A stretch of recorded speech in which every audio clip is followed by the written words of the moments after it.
가진 자의 목마름이라는 제목으로 하나님 말씀 증거하도록 하겠습니다. 여우와 신포도 이야기 심판인데 한번 생각을 하면서 들려드리겠습니다. 여우는 포도를 좋아한다고 합니다. 근데 포도가 높이 달려 있기 때문에 아무나 먹을 수 있는 건 아니고 능력 있는 여우, 그러니까 예외적인 소수의 능력이 있는 예외적인 여우만 접근이 가능했습니다. 그래서 한 여우가 천신만고 끝에 올라가서 그 맛있는 포도라고 생각하고 포도를 따 먹었습니다. 근데 실제 먹어보니까 너무 신 거예요. 맛이 없는 거예요.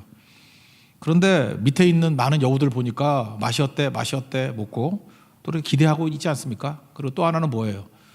자기 노력이 이게 헛수고로 돌아간다는 게 너무 억울하죠. 그리고 이 맛을 아는 건 자기밖에 모르니까 되게 맛있어. 그리고 내려왔다는 것입니다.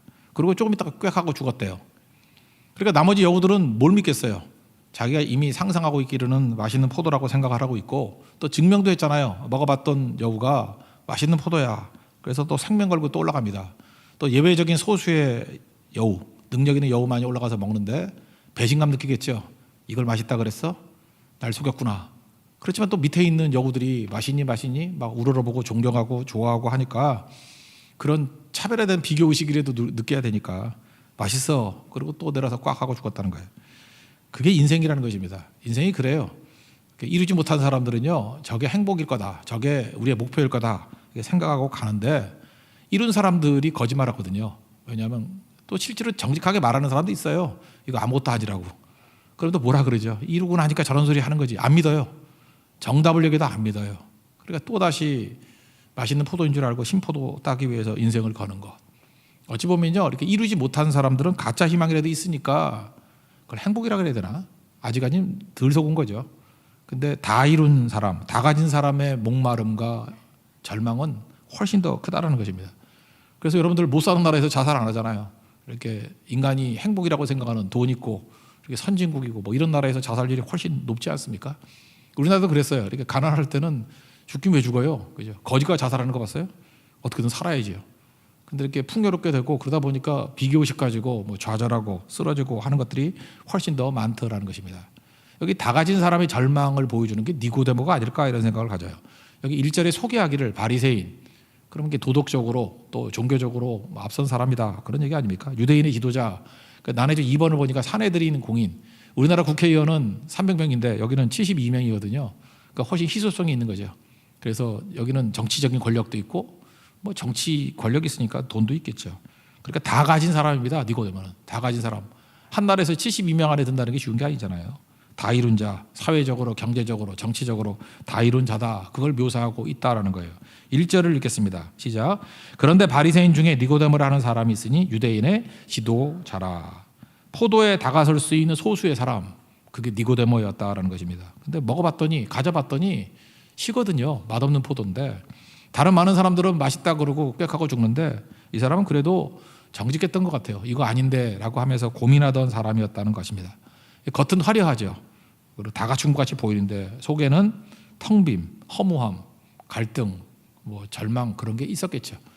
이런 거 느끼는 사람 진짜 미치는 거죠. 왜? 내가 목표로 했던 걸 이뤘는데 그게 아니라고 생각하면은 좌절 아닙니까? 근데 예수님이 뭔가 다르신 것 같아요. 그죠? 이렇게 소문 보니까 표적도 일어났다 그러고 가나에서 이렇게 기적도 행하셨다 그러고 또 성전 정화하는 작업들을 보면서 뭔가 다른 메시지를 보이잖아요.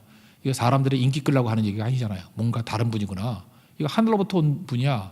그래서 예수님 찾아옵니다. 근데 남들의 눈이 있으니까 밤에 찾아옵니다. 밤에 찾아오면서 예수님께 정확히 얘기를 해요. 당신은 땅의 사람이 아니고 하늘의 사람입니다. 저는 이게 제일 중요한 단어라고 생각해요. 2절에 나오는 하늘로부터.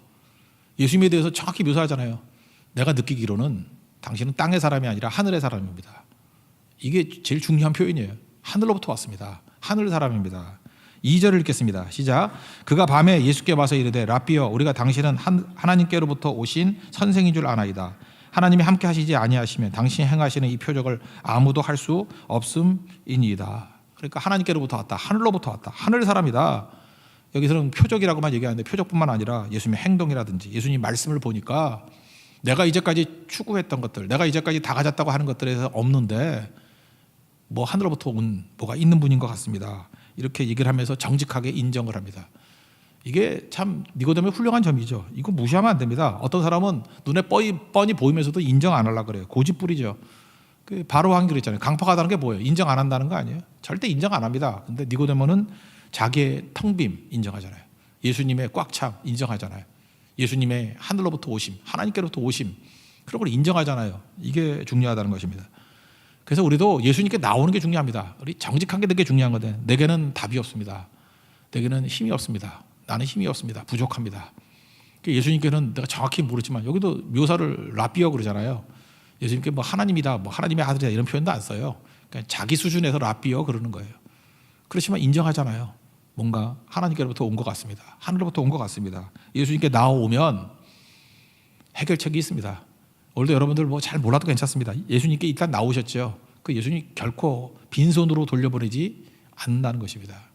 예수님께 나오면 됐습니다. 그럼 그때부터 이제 첫 번째 단추를 깨기 시작한 거예요. 잠그기 시작한 거예요. 우리 마태복음 11장 28절 보니까 수고하고 무거운 짐 자들아 다 내게로 오라. 우리 다 그런 존재 아니에요. 수고하고 무거운 짐 진 자들 되게 많아요. 근데 예수님께 오는 사람 별로 없어요. 예수님께 오면 해결책이 있다는 것입니다. 여러분 절대로 수고하고 무거운 짐 지고 쓰러지지 마십시오. 예수께 오면 뭐 어떻게 될지는 결과는 맡기는 거라 그랬잖아요. 예수께 오면 일단은 반은 끝난 거예요. 예수님께 오면 되는 겁니다. 예수님이 해결해 주시고 품어 주시게 된다는 것입니다. 그래서 니고데모가 잘한 거 하나, 그러면 예수님께 왔다라는 거예요. 목마름에서 머무르지 아니하고 예수님께 왔다. 여러분들 이게 몸에 이거 반사적으로 느껴야 돼요. 뭐 이것도 안 되고 저것도 안 되고 복잡하면 안 되거든요. 바벨론의 특징이 뭐라 그러죠? 바벨이라는 게 혼잡, 잡스러운 거예요. 근데 예수의 영이 임하게 되면, 성령이 임하게 되면 단순해집니다. 잡스럽지 않아요. 단순해져요. 예수께 오면 돼요. 예수께 나오면 되는 거예요. 예수께로 오라 그러면 되는 거예요. 니고데모 이거 하나 잘했습니다. 우리도 적어도 니고데모의 이 모습만은 본받기를 원합니다. 우리 삶 가운데 어떤 문제가 있든지 어떤 난관에 봉착한다 할지라도 무조건 교회로 달려오십시오. 무조건 예수께 달려오십시오. 그러면 산다라는 것입니다. 이게 니고데모예요. 이거 잘했죠. 그래서 니고데모가 와가지고 대답을 질문을 하는데 하늘로부터 왔습니다. 아니 그렇게 믿습니다.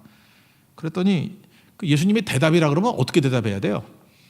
예수님이 하나님께로부터 온 것을 내가 압니다. 표적 보니까 압니다. 이렇게 얘기했으면 맞다, 틀렸다 이렇게 얘기를 하든지 아니면 고맙다 그러든지 내 주변에 인정해 주는 사람 하나도 없는데 네가 제일 먼저 인정해 주는 거 고맙다 이래야 되는 거 아니에요? 제가 틀렸습니까? 대화를 하는 게 그렇잖아요. 이렇게 물으면 대답하고 이래야 되는 건데 묻는 거와 엉뚱하게 대답하는 걸 동문서답이라 그러잖아요. 예수님은 동문서답의 대가인 것 같아요. 묻는 건 대답도 안 해요. 그죠? 몇 단계 건너뛰어가지고 곧장 핵심으로 들어가 버립니다. 그러니까 벌써 마음을 꿰뚫고 있는 거죠. 그러니까 쓸데없는 인사하지 말고 너한테 꼭 필요한 게 뭐냐 하면 거듭남이야. 그래서 몇 단계를 뛰어넘습니다. 그러면서 동문서답 같이 핵심을 그냥 팍 찍어버립니다. 거듭남. 아노센이라고 그러는데 헬라어 단어로 아노센. 이 아노센에 대해서 설명합니다. 거듭남. 3절입니다. 3절 읽겠습니다. 시작. 예수께서 대답하여 이르시되 진실로 진실로 내게 이르노니 사람이 거듭나지 아니하면 하나님의 나라를 볼 수 없느니라. 그러니까 뭐 대답도 안 하고 핵심으로 들어갑니다. 아노센이 필요하다. 거듭남이 필요하다.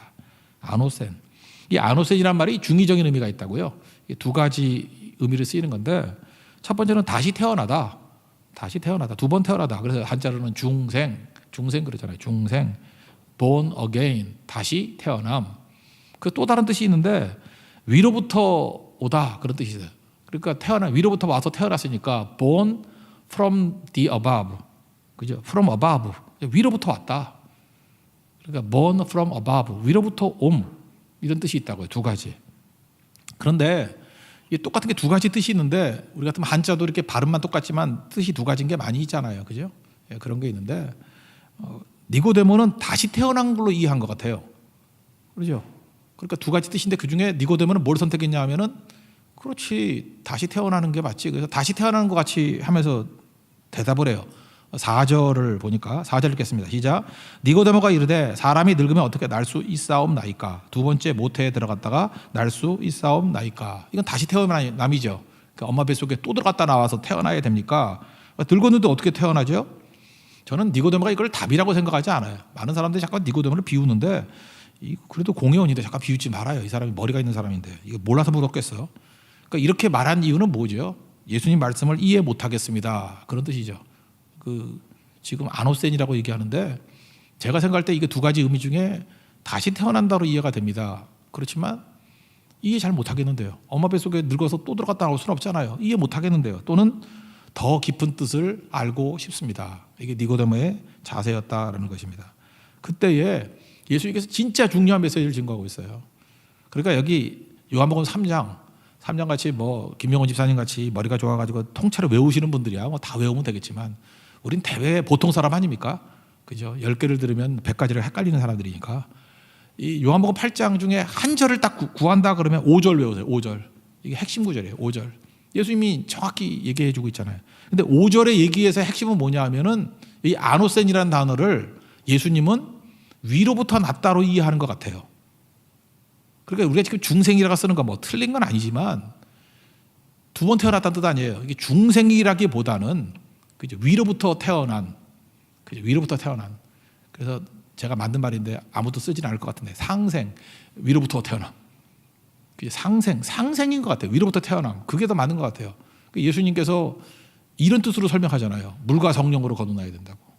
그러니까 물과 성령이라는 게 뭐냐면 위로부터에 대한 의미가 더 강한 것 같아요. 중의적인 의미가 있는데 너는 두 번 태어난다고 설명하지. 근데 그런 뜻보다는 위로부터 태어나는 거야. 만약 이게 또 맞다 그러면 중생이란 말보다는 상생이란 말이 훨씬 낫겠죠. 그죠? Born from above. 5절을 다 같이 읽겠습니다. 시작. 예수께서 대답하시되 진실로 진실로 내게 이르노니 사람이 물과 성령으로 나지 아니하면 하나님의 나라에 들어갈 수 없느니라. 결국은 이 5절의 말씀을 풀어야 된다는 거예요. 예수님이 말씀하신 거잖아요. 이 5절의 말씀을 풀어야 된다는 것입니다. 일단 태어나야 된다는 건 뭐 두 번 태어나든 위로부터 태어나든 태어나는 거잖아요. 그래서 거듭남이라는 것은 개선이 아니라는 거예요. 개선이 아니고 다시 태어나는 거죠. 위로부터 다시 태어나든 엄마 뱃속에서 다시 태어나는 거죠. 그래서 종교의 길과 신앙의 길이 다릅니다. 종교의 길은 뭐라 그랬어요? 종교는 뿌리가 본능에 있거든요. 우리 본능. 종교심은 내가 변화되는 게 아니에요.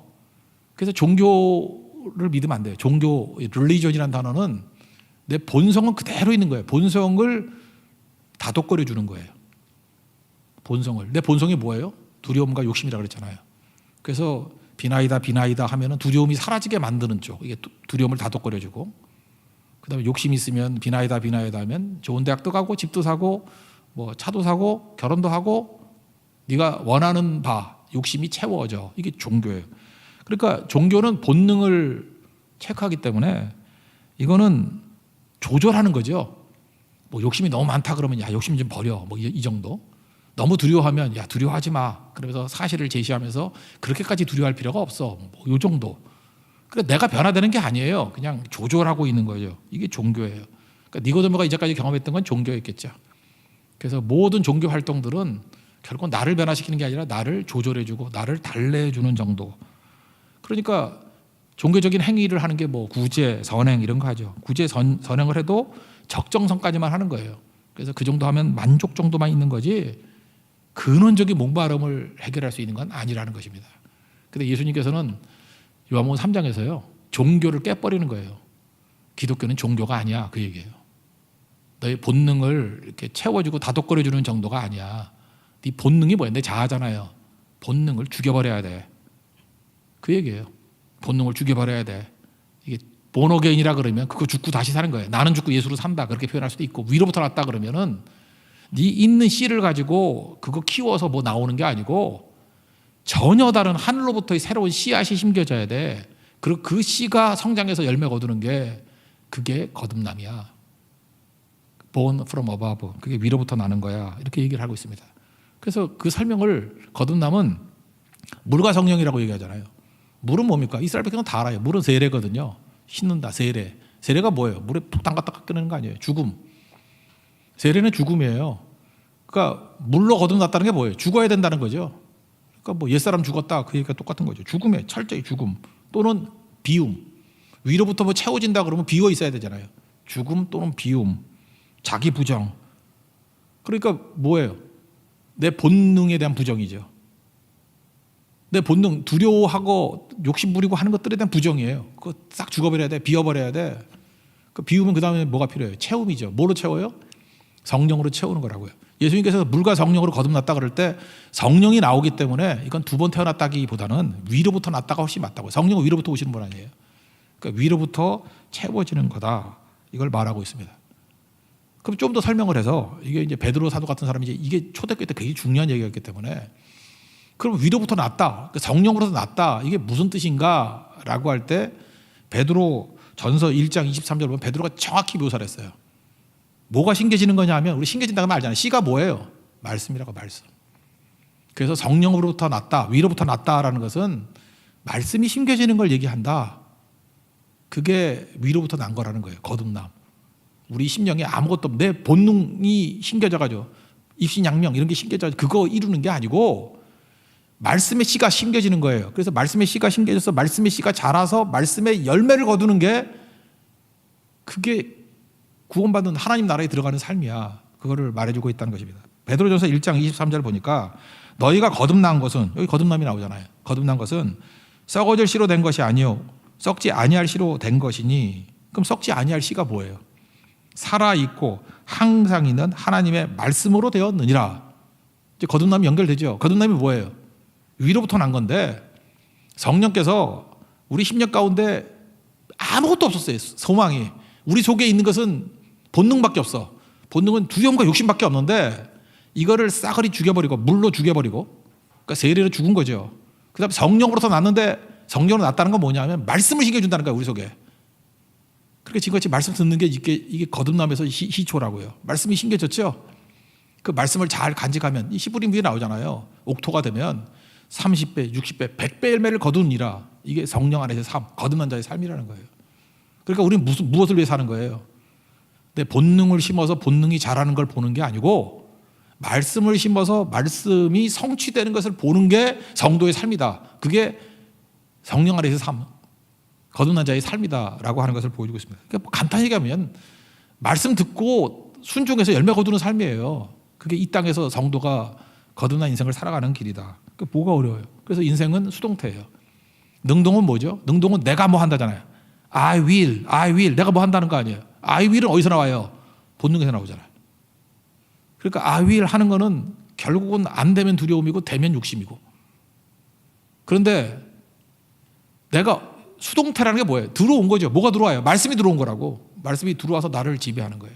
그래서 내 삶의 모든 것들이 말씀을 간직하고 말씀을 자라게 만들고 말씀이 열매를 거두게 만드는 것. 그게 거듭난 자의 삶이라는 것입니다. 예수님이 그걸 말하고 있어요. 너 네 안에서 본능 신고 본능 자라게 하다 보니까 그거 다독거리다 보니까 절망이지. 그거 가짜야. 아무것도 아니야. 거듭남인데 이해를 못해가지고 엄마 뱃속에 들어갔다가 두 번 태어나는 거예요. 그게 아니고 위로부터라는 뜻이 있지. 위로부터 나는 거야. 성령으로 나는 거야. 위로부터 내려온 말씀이 신겨져서 열매 거두는 거야. 그렇게 예수님이 설명해 주고 있다는 거죠. 신앙생활이 뭐예요? 그래서 우리 크리스찬들은 죽어라 말씀 듣잖아요. 추석 때도 말씀 듣잖아. 딴 사람은 떡 먹는데 우리 떡으로만 살 것이 아니오. 우리 그걸 너무 믿기 때문에 말씀으로 살잖아요. 왜 말씀으로 살아요? 말씀이 일단 듣고 품고 있다가 이거를 실현시키는 거니까. 그게 거듭난 자의 삶이라는 것입니다. 그럼 말씀이 잘 들어오기 위해서 필요한 게 뭐예요? 내 자아가 죽으면 죽을수록 좋겠죠. 비우면 비울수록 좋겠죠. 그래서 물로 거듭난다. 죽는다고. 비운다는 거고. 성령으로 거듭난다. 채운다라는 거죠. 그러니까 물과 성령으로 거듭나지 아니하면 이제 뜻 이해가 되겠죠. 그게 성도의 삶이라는 것입니다. 그럼 요약하면 뭐 복잡하니까 우리 맨날 헷갈리니까. 그러니까 죽어라 잘 믿는 방법이 뭐예요? 딴 소리 안 듣고 난 하나님 말씀만 듣습니다. 그 좋은 교회가 어떤 교회예요? 좋은 교회 만들려고 그러면 목사가 딴 소리 하지 말고 하나님 말씀만 있는 그대로 증거하는 거예요. 그것도 엄청 많이. 그래서 10년 가운데 싹 비워놓고 하나님 말씀을 갖다가 어마어마하게 뿌려대는 거예요. 그죠? 그냥 막 뿌려대는 거예요. 그래서 하나님 말씀이 하나가 30배, 60배, 100배니 이게 뿌려진 게 엄청 많으니까 뭐 한 사람에게 만약에 씨앗이 1000개씩 뿌려졌다 그러면 1000명도 감당하지 못할 폭발적인 일들이 벌어지겠죠. 그걸 부흥이라 그래요. 사람 수하고 관계없어요. 한 사람 안에서도 이루어져요. 그게. 이건 내 능력과 뭐 노력 이런 거 관계없어요. 하나님 앞에서 열린 마음이 있으면 누구든지 할 수 있다는 거예요. 하나님께서 그 밭을 찾고 있는 거예요. 말씀이 떨어져서 자랄 수 있는 밭. 그게 거듭남이라고. 여러분들 그런 인생 되는 축복이 임하기를 기원합니다. 그래서 씨가 잘 떨어지기 위해서 어떻게 돼요? 이렇게 딱딱하지 않으라 그러니까. 그래서 우리가 고난을 주시는 거예요. 그래서 우리 마음을 기경한다 그러잖아요. 마음을 뒤집어 엎는 거예요. 우리 마음이 언제가 제일 옥토가 돼요? 이 고난으로 인해서 나는 부족합니다. 나는 연약합니다. 나는 죄인입니다. 그래서 상한 마음, broken heart, 이렇게 상한 마음, 깨진 마음이 됐을 때 열매 제일 잘 거둬요. 하나님께서 구하시는 제사가 상한 심령이라고 그러잖아요. 그렇게 말하는 거예요. 그게 성도의 삶이라는 것입니다. 그래서 오늘도 여러분들 어려움과 힘든 가운데 있다 그러면 말씀의 운명이에요. 말씀의 운명이 내 속에 들어오면 말씀은 그냥 사라지지 않고 하여튼 내게 떨어진 말씀은 반드시 이루더라. 저도 목사하니까 이렇게 보이잖아요. 이렇게 말씀이 쭉 증거가 되면 어떤 성도들은 말씀이 떨어져서 잘하고 있어요. 계속. 그러면 솔직한 얘기로 딴 데는 보이지도 않아. 그 사람만 관심을 갖게 돼요. 저거 운명이 어떻게 되나? 근데 시간 지나면요 어마어마한 능력이 나타나요. 야, 이게 교회구나. 왜 한 사람을 갖다가 교회라 그러는지 알겠구나. 이게 교회의 능력이구나. 여러분 교회 되십시오. 교회는 어떤 것이에요? 말씀을 받아서 성취시키는 것이에요. 교회 중에 교회가 예수님 아니에요? 예수님 묘사할 때 계속 뭐예요? 구약에 있는 말씀이 예수님께 떨어져 가지고 다 성취되더라. 그 얘기 아니에요? 그러니까 예수님이죠. 예수님이 성전이시죠. 여러분들도 말씀이 떨어져서 여러분 삶 가운데 말씀이 이루어지는 은혜 역사 있기를 기원합니다. 그게 거듭남이라는 게 거듭남. 그럼 말씀이 내 안에 떨어져서 이제 조금씩 변화가 되잖아요. 변화가 아니라 뭐 새 생명이 되니까 말씀이 떨어졌다는 걸 어떻게 아느냐 하면은 자기도 모를 수 있어요. 이 말씀이 떨어졌는데 뭐 아나 모를 수 있다가 언제 깨닫게 되냐면은 좋아하는 게 바뀌어 버려요. 제가 일전에 말씀드렸지만 이쁘다고 비슷하다니까. 우리 젊은 여자분이 이렇게 결혼을 해서 임신을 했어요. 근데 임신했는지 안 했는지 모를 수도 있잖아. 뭐 테스트 기계 이런 게 있겠지만 옛날에 없었잖아요. 임신했는지 안 했는지 어떻게 알죠? 입덧. 입덧을 하잖아요. 입덧. 옛날에는 그렇게 좋았던 게 입덧하면은 싫어져요. 뭐 이렇게 막 구토가 나오기도 하고. 그래서 임신한 여자들이 알게 되죠. 이렇게 선호도가 바뀔 수 있구나. 제가 찾아보니까 입덧이 왜 생기냐 그랬더니 태아의 건강을 위해서 체질이 바뀌는 거래요. 그러니까 이전에는 몸에 나쁜 거 그냥 먹었어. 그래서 여자분은 입덧을 잘 겪으면요 건강 체질로 변화가 돼요. 입덧할 때 먹어서는 안 되는 거 있잖아요. 뭐 냄새나고 그런 거 먹지 마세요. 그런 거 여러분 몸에 안 받는 거예요. 근데 딱 맞는 게 있죠. 그럼 몸에 받는 거예요. 우리 집에도 그 첫째 아이 날 때 보니까 입덧 엄청나게 했어. 그때 내가 느꼈던 게 그거죠. 저는 이걸 알고 있었기 때문에 이전까지 우리 사모가 엄청나게 나쁜 음식을 먹고 있었구나 이렇게 느꼈어요. 그죠? 그러면 어떻게 입덧을 저렇게 하나? 그러다가 뭐 먹고 났냐면 커피 먹고 났어요. 커피 하나를 딱 먹더니만 입덧이 딱 그치고 그때부터 커피는 하나님 주시는 복된 음료구나. 정말이에요. 그러니까 제가 적어주면 우리 사모의 체질은 커피가 맞는 체질이에요. 그것도 뭐 이렇게 탄 거 말고 그냥 날로 된 아메리카노 같은 거 있잖아요. 블랙커피. 그거 먹으니까 딱 낫더라고요. 저도 그래서 이게 입원했을 때 몸이 아프고 나니까 그때 병원에서 주는 거 딱 이제 음식이 바뀌잖아요. 바뀌고 나니까 몸이 받아들여. 이게 되게 좋은 게 있더라고. 그때 깨달은 거예요. 내 머리로 모르던 것이 몸이 말하고 있어요. 그래서 그거 체크해놨죠. 근데 그 쪽지를 잊어버렸어. 내가 뭘 먹었는지. 그때 되게 건강 좋았거든요. 근데 최근에 여러분 지금 약간 좀 날씬해진 것 같지 않아요? 내가 일주일 만에 3kg가 빠졌는데 잘 모르겠어요? 내가 다이어트 한 거 아니에요? 다이어트 안 해. 내가 왜 다이어트를 왜 해? 내가 다이어트 안 했어요. 딱 하나 과자를 끊었어요. 과자를 끊었다고. 내가 어떤 의사 얘기를 듣고 과자를 딱 끊었어. 피 검사를 했더니 과자를 끊으시기만 해도 뭐 나아지는 건 난 놀랬거든요. 마음껏 먹었는데도 3kg 빠. 그 내가 얼마나 과자를 먹었는지. 그죠? 제가 말하는 과자라는 것은 뭐 새우깡 이것만 얘기하는 게 아니고 내가 갈매기 다니는데 새우깡을 이렇게 먹었는지 하여튼 모든 간식을 다 끊었다고요. 그냥 세 끼 밥만 먹는다고. 밥만 먹었더니 3kg가 빠지더라고. 그러니까 내가 옛날에 그 말이 맞더라고요. 살 빼는 비결이 뭡니까? 그러면 세 끼만 드세요. 그게 맞아요. 그거 말고 엄청 먹더라고. 그러니까 이런 걸로 찾아가는 거죠. 찾아가는 거. 그러니까 입덧이 그런 거예요. 입덧은 새 생명체가 내 속에 들어왔잖아요. 그러니까 이 생명체를 보호하기 위해서 생명체에 도움이 안 되는 것을 끊어가는 과정이에요. 그리고 생명체에 도움이 되는 게 있다고 그거를 찾아가는 과정이라고. 그래서 입덧을 잘 통과만 하면 건강체로 변화가 될 수도 있고 유익하게 될 때도 있다는 것입니다. 저는 뭐 임신을 해본 적이 없어가지고 잘 모르는데 여자분들 임신할 때 그러잖아요. 그 태아에게 나쁜 거 뭐 이렇게 하잖아요. 먹잖아요. 그럼 막 이렇게 배가 꼬인다 그러더라고요. 애가 뭉치고 막 그런다 그러더라고요. 아는 거죠. 우리 안에 말씀의 생명체가 들어왔어요. 그러면요, 이전에 하던 것 중에서 이 생명체, 이 말씀하고 충돌되는 것들을 하면 배가 꼬여, 배가 뭉쳐, 그래서 싫어져요. 그리고 새로운 소망이 생겨. 다른 게 좋아진다고. 대표적인 게 뭐 거짓말 이런 거죠. 옛날에 거짓말하는 게 재밌었거든. 거짓말이 왜 재밌죠? 거짓말을 왜 합니까? 내가 원하는 결과를 얻으려고. 거짓말 맞고 좋은 게 없잖아. 내가 원하는 결과를 얻는 게 거짓말로 최고잖아.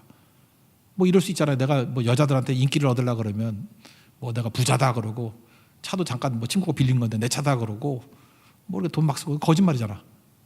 그러면 내가 원하는 돈 많은 남자라는 인상을 갖잖아요. 그게 내 목표 아니야? 그러니까 거짓말하는 거죠.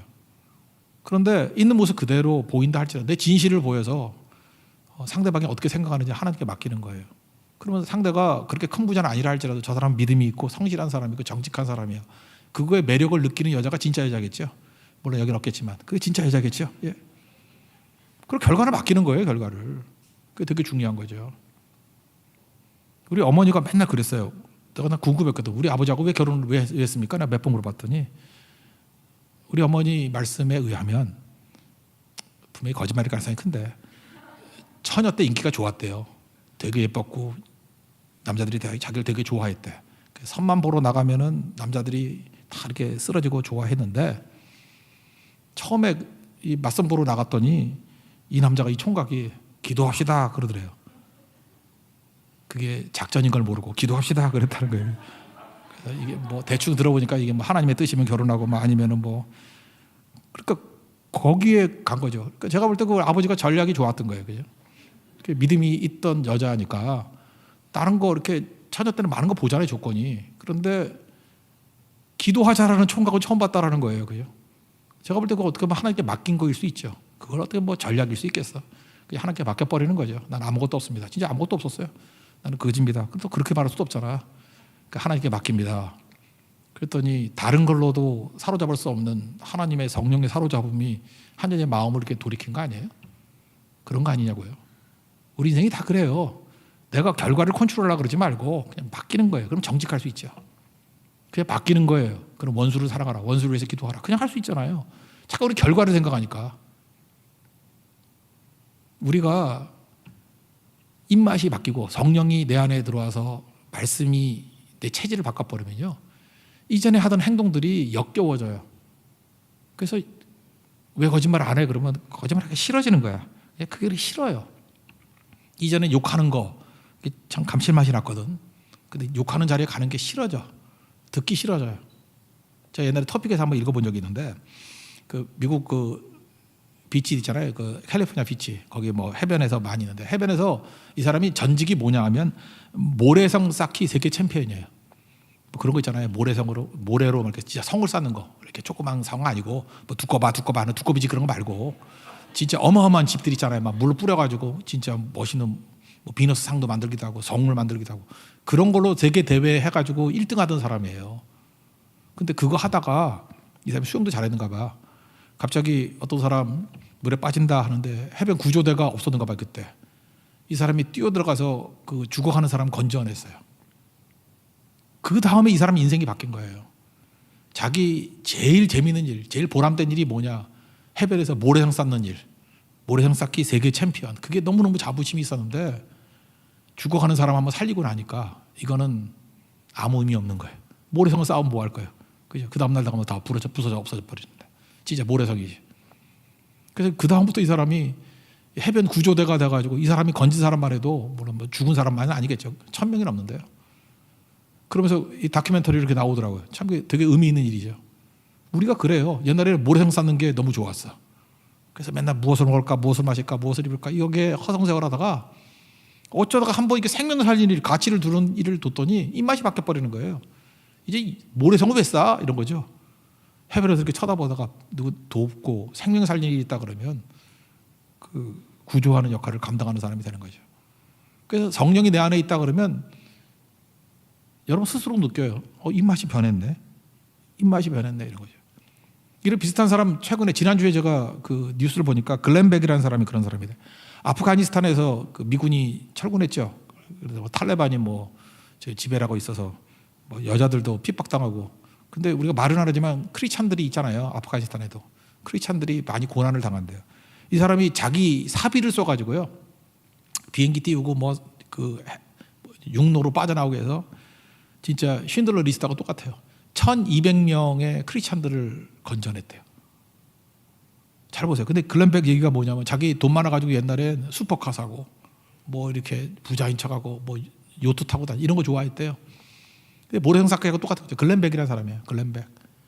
이거 의미 못 찾겠다라는 거예요. 그거 한 번에 다 쏟아부어가지고 1200명의 아프간 사람 건져내는 일. 멋있잖아요. 우리 이거 하래도 못해요. 우리는 왜 못하죠? 우린 돈이 없잖아. 그죠? 딴 걸로 해야지. 이거 아무나 하는 거 아니에요. 우리 아무 생각해도 이거 못하겠더라고. 한 사람당 들어간 돈이 10,000불이 넘고 그래요. 그래서 이거 그 옮겨가는 데만 한 1,000만 원쯤 들더라고. 이렇게 소개해서 잡아내는 데만. 그러니까 자기 있는 돈 다 쏟아부어가지고 이걸 하잖아요. 그 무슨 얘기예요? 입맛이 바뀌었다. 그렇게밖에 설명을 못 하겠죠. 이게 중요하다는 것입니다. 예수 믿는 것 중에 제일 큰 문제가 뭐냐면 위선자가 되는 거예요.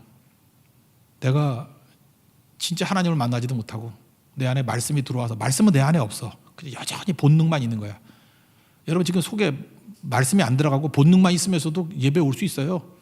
가끔마다 설교할 때 우리 본능을 자극하는 설교도 하잖아. 뭐 병도 난다 그러고 뭐 출세도 한다 그러고 자식 새끼들도 잘 된다 그러고 그때만 아멘 하면 되잖아. 딴 데는 졸면 되고.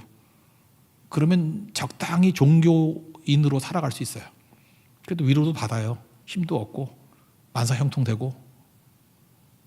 근데 이건 위선이잖아요. 이런 사람은 업앤다운이 심해요. 자격심이 채워졌을 때는 기쁘지만 아닐 땐 너무 낙심을 해. 근데 신앙일의 길을 걸으면요, 내가 죽는 거예요. 그래서 내 문제 때문에, 이 자아의 문제 때문에 별로 섭섭하지도 않고 좌절되지도 않고 나는 이미 죽었기 때문에 별 관심이 없어. 온통 관심이 어디에 있느냐 하면 이제 말씀이에요. 그래서 말씀을 사모한다 그러잖아. 말씀이 심겨져가지고 말씀에 열매를 거두고 말씀이 성취되는 거에 대한 기쁨이 있거든요. 그래서 자꾸만 말씀을 들으려고 그래. 말씀을 듣는다 그러고 여러분 믿어지지 않지만 설교 시간이 왜 이렇게 짧으냐 그러고 그런 사람도 있어요. 그죠? 왜 이렇게 짧으냐 그러고 그냥 말씀 좀 더 해달라 그러고 반복해서 5번을 들었다 그러고 절대 믿어지지 않죠. 그런 사람이 있어요. 그런 사람이. 그죠? 그 말씀이 그렇게 단 거예요. 그리고 말씀을 듣고 뭐 한다고요? 따라요. 순종한다고. 그렇게 자라나요. 이제 곧 이런 것들이 성취가 될 거 아니에요. 그 사람이 교회입니다. 어마어마한 일들이 벌어지게 된다는 거예요. 이게 거듭남이에요. 그래서 우리가 거듭난 성도가 된다는 것은 위로부터 난다는 것인데, 거듭남 뭐 복잡하게 생각하지 마십시오. 성령이 총주도하십니다. 거듭남은 뭐냐? 하나님 말씀이 내 마음에 떨어지는 거예요. 그래서 죽지 아니하고 잘 보존되어서 성취까지 가는 거예요. 이 사이클이 도는 거예요. 이게 거듭난 자의 삶이라는 것입니다. 예수의 길을 걷는 거예요. 본능이 자라는 게 아니라 말씀이 자라는 거예요. 이 거듭남이에요. 우리 삶 전체가 거듭난 인생이 되는 축복이 임하기를 기원합니다. 자리에서 일어나겠습니다. 우리 말씀 앞에서 전하겠습니다.